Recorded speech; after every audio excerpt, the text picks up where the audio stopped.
We were just driving through a small village when we saw something that would haunt us forever. A tiny dog sat by the roadside, skin and bones, begging every passing car for help. But here's what made us stop the car and changed everything. When we gave her food, she didn't eat it. Instead, she grabbed it and ran. We followed her up a hill and discovered her shocking secret: 7 starving puppies hidden in a cave, waiting for their mother to bring them whatever scraps she could find. This wasn't just a hungry dog, this was a mother who had been sacrificing her own life for months, sitting on that road every single day, slowly dying to keep her babies alive. The villagers told us she'd been there for 3 months, and no one realized the truth. But when we saw those tiny puppies cowering in that dark cave, barely alive, we knew we had to act fast. What happened next will restore your faith in the power of compassion and show you just how far a mother's love can go. The village of San Miguel sat nestled between rolling hills and dusty plains, a place where tourists occasionally stopped for gas and local crafts before continuing to more famous destinations. It was here, on the main road that connected the village to the outside world, that we first encountered Mia. She had chosen her spot with the precision of someone who understood traffic patterns and human psychology. Not directly in the road where she might be seen as dangerous, but close enough to be impossible to ignore.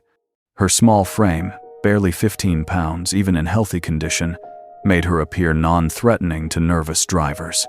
When our rental car approached, Mia's behavior was unlike any street dog we'd encountered. Instead of running away or aggressively approaching, she remained seated but began a series of deliberate movements, tilting her head, raising one paw, making direct eye contact. These weren't random actions, they were calculated signals designed to communicate distress to passing humans. "Stop the car," my companion, Maria, said, her voice tight with concern. "Look at how thin she is." We pulled over carefully, watching Mia's reaction. Her tail wagged tentatively, but her body language remained cautious. Years of disappointment had taught her that human attention didn't always translate to human help. Maria reached into our travel snacks and pulled out a package of crackers. As she approached slowly, speaking in soft Spanish, Mia's entire demeanor changed. Her eyes locked onto the food with an intensity that spoke of genuine hunger, not simple greed. When Maria offered the crackers, Mia accepted them gently, her movements careful and polite despite her obvious desperation. But instead of eating immediately, she did something unexpected. She gathered the food in her mouth and began moving away from us, heading toward a small hill that overlooked the village. "She's not eating it," Maria observed, puzzled. "She's taking it somewhere else." Curiosity overrode caution as we decided to follow Mia up the hillside. The path she took wasn't random worn patches in the grass, and scattered stones suggested this route had been traveled many times before. Mia moved with purpose despite her weakened condition, occasionally looking back to ensure we were still following. The climb was steeper than it appeared from the road, and we found ourselves breathing heavily in the thin mountain air. Mia, despite her malnourished state, navigated the terrain with the efficiency of long practice. Every few steps, she would pause and look back, as if deciding whether to trust these strange humans who had finally shown interest in her situation. "Look," Maria pointed to small paw prints in the dust. "There are other tracks here, smaller ones." The evidence was clear Mia wasn't making this journey alone. The tiny impressions in the dirt suggested multiple small animals, younger and smaller than Mia herself, had traveled this path recently. As we approached a cluster of large rocks near the hilltop, Mia's pace quickened despite her obvious exhaustion. She disappeared around a boulder, and we heard soft, whimpering sounds that made our hearts race. When we rounded the corner, we discovered why Mia had been sitting on that road every day for months. A small cave, barely large enough for an adult human to crawl into, had been converted into a makeshift den. 7 puppies, approximately 2 months old, huddled together in the shadows. Their eyes were bright and alert, but their bodies showed the same signs of malnutrition that marked their mother. The moment they saw us, the puppies scrambled deeper into the cave, their fear of humans absolute and instinctive. These were animals that had never experienced human kindness, only the necessity of hiding from the larger, dangerous species that dominated their world. Mia entered the cave and began distributing the crackers we had given her, breaking them into small pieces for each puppy, creating comfort from nothing. The cave told a story of survival and maternal devotion that left us speechless. Mia had somehow gathered discarded fabric scraps, old newspapers, and dried grass to create a surprisingly warm and comfortable nest for her family. The bedding showed signs of careful maintenance. Mia had been working constantly to keep her babies warm and dry, despite having no resources. 7 puppies, each about the size of a guinea pig, represented an enormous burden for a dog of Mia's size. In healthy circumstances, a mother dog her size might successfully raise 3 or 4 puppies. 7 meant that Mia had been pushing her body far beyond its natural limits for months. The puppies themselves were a mixed bunch. Some showed terrier characteristics like their mother, others suggested different paternal genetics. But all shared the same wariness of humans and the same signs of inadequate nutrition. They were old enough to be playful and curious, but too frightened of our presence to display normal puppy behavior. "They've never been socialized with people," Maria observed, keeping her voice low to avoid frightening them further. "Look how they react to our voices." Even our quiet conversation sent the puppies deeper into the cave's recesses. Only Mia seemed willing to interact with us, and even she maintained a careful distance that would allow quick escape if necessary. We spent nearly an hour sitting quietly near the cave entrance, allowing the family to grow accustomed to our presence. Gradually, the puppies' curiosity began to overcome their fear. One by one, tiny noses appeared at the cave mouth, sniffing cautiously at these strange new smells. Mia watched our every movement with intense focus, clearly evaluating whether we represented help or threat to her family. Her maternal instincts remained sharp despite her weakened palace. Conditioned, she positioned herself between us and the cave, ready to defend her babies if necessary. The afternoon sun was beginning to set when we finally understood the full scope of Mia's situation. Our return to the village that evening was driven by a need to understand how Mia's family had ended up in such desperate circumstances. The local shopkeeper, an elderly man named Carlos, who had operated his small store for 40 years, provided the first pieces of the puzzle. "She appeared about 3 months ago," Carlos explained in careful English mixed with Spanish. "Already pregnant, very scared. At first, people tried to help, gave her food scraps, let her sleep behind buildings. But when the puppies came," he shrugged with the resignation of someone who had seen too many sad stories. "7 puppies is too many. People here don't have much money for themselves, much less for feeding 8 dogs." The village priest, Father Miguel, offered additional insight when we found him sweeping the church steps in the evening light. "She's a good dog, very gentle. Never causes problems, never aggressive with children. But the puppies..." He paused, searching for words. "It became impossible. Every day, she needs more food. Every day, the puppies grow bigger and hungrier." A local woman, Isabella, who ran a small restaurant, had observed Mia's daily routine most closely. Every morning, she comes down from the hill and sits by the road. She's learned that tourists sometimes give food. She takes whatever she gets and carries it back up to feed her babies. "But lately," Isabella continued, her voice heavy with concern, "there are fewer tourists. The drought has made travel difficult, and people don't stop as often. I've watched her get thinner and thinner, but she never eats the food herself. Always takes it to the puppies first." Dawn found us back on the hillside with supplies hastily purchased from Carlos's shop and items from our own luggage that might help with rescue efforts. The plan was simple: gain Mia's trust gradually, then offer assistance that she could understand and accept. For 3 hours, we sat near the cave, offering food, speaking quietly, and allowing Mia to set the pace of interaction. Gradually, she began bringing the puppies closer to the cave entrance during feeding times. Their fear of humans remained strong, but hunger was slowly overcoming their instinctive caution. The breakthrough came when the smallest puppy, a female with distinctive white patches on her face, approached close enough to accept food directly from Maria's hand. Her bravery seemed to give permission to her siblings, and soon all 7 puppies were feeding while we watched from just a few feet away.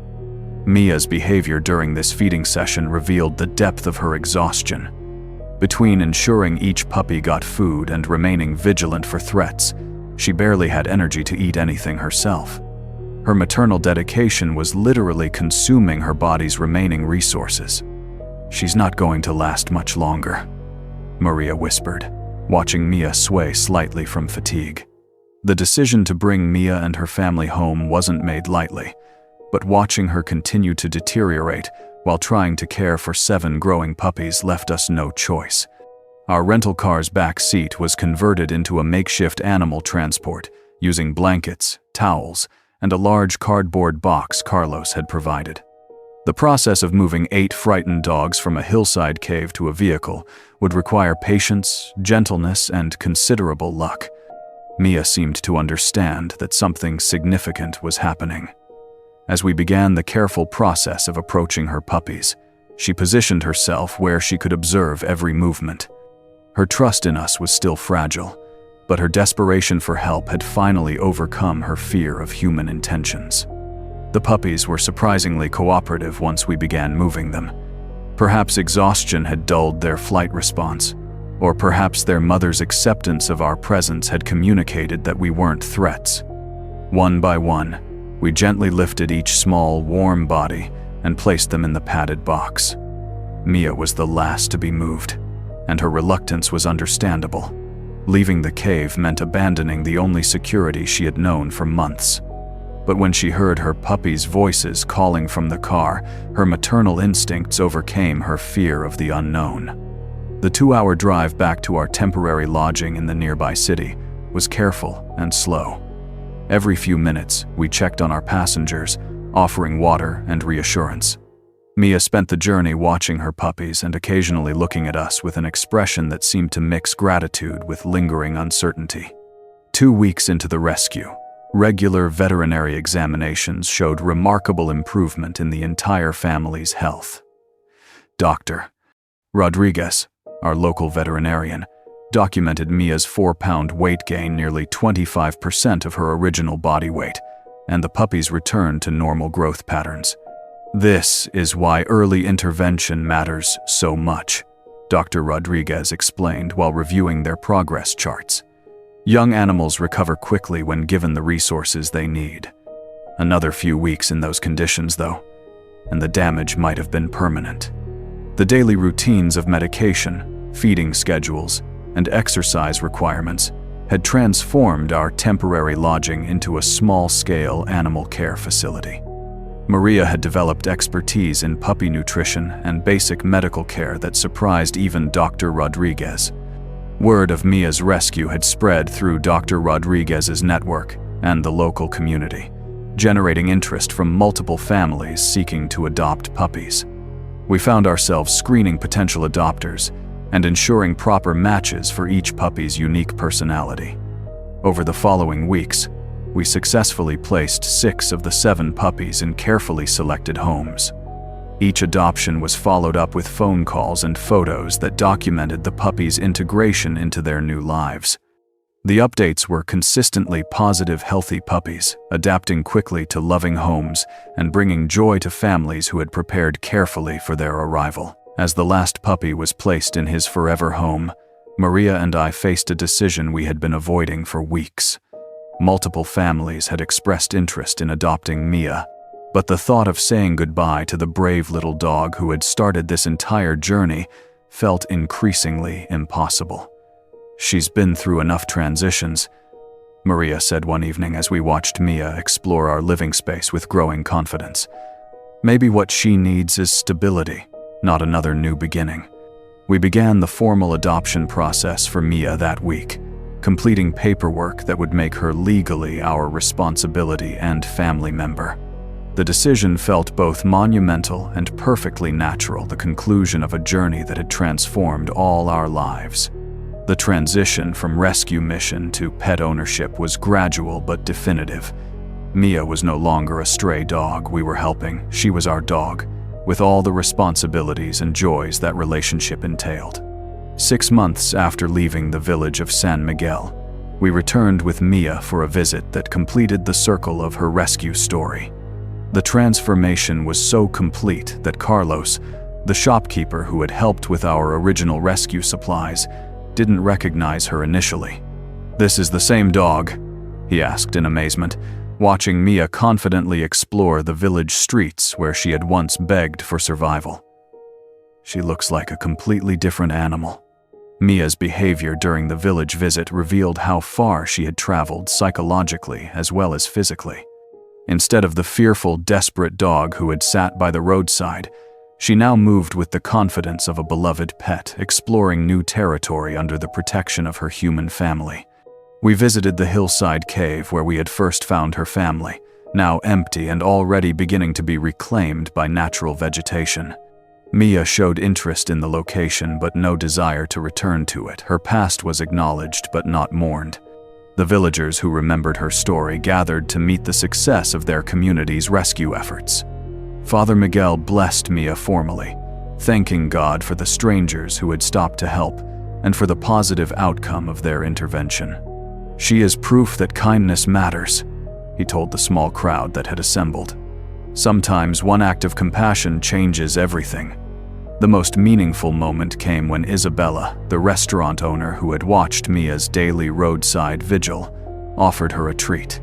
Mia accepted it politely, ate it immediately with obvious enjoyment, and then settled contentedly beside Maria's feet. No longer did she need to save every morsel for hungry babies. She was free to simply be a dog who was loved and cared for. Today, Mia lives with us in our permanent home, where she has learned to play, to trust completely, and to be the center of attention rather than the provider for others. She sleeps on a comfortable bed, plays with toys, and greets each day with the confidence of a dog who knows she is loved. We stay in touch with all the adoptive families, receiving regular updates and photos of the 7 puppies who are now grown dogs living full, happy lives. Each photo reminds us that sometimes the smallest act of stopping to help can change not just one life, but many. Mia's story teaches us that love, whether maternal or human, has the power to overcome the most desperate circumstances. A mother's determination to save her children, combined with the compassion of strangers who chose to act, created a miracle that continues to unfold every day. The brave little dog who once begged by the roadside has become living proof that rescue is not just about saving animals. It's about discovering the extraordinary capacity for love that exists when we choose to see suffering and respond with action rather than turning away. Sometimes, the most powerful transformations begin with the simple decision to stop the car and offer help to someone who needs it most.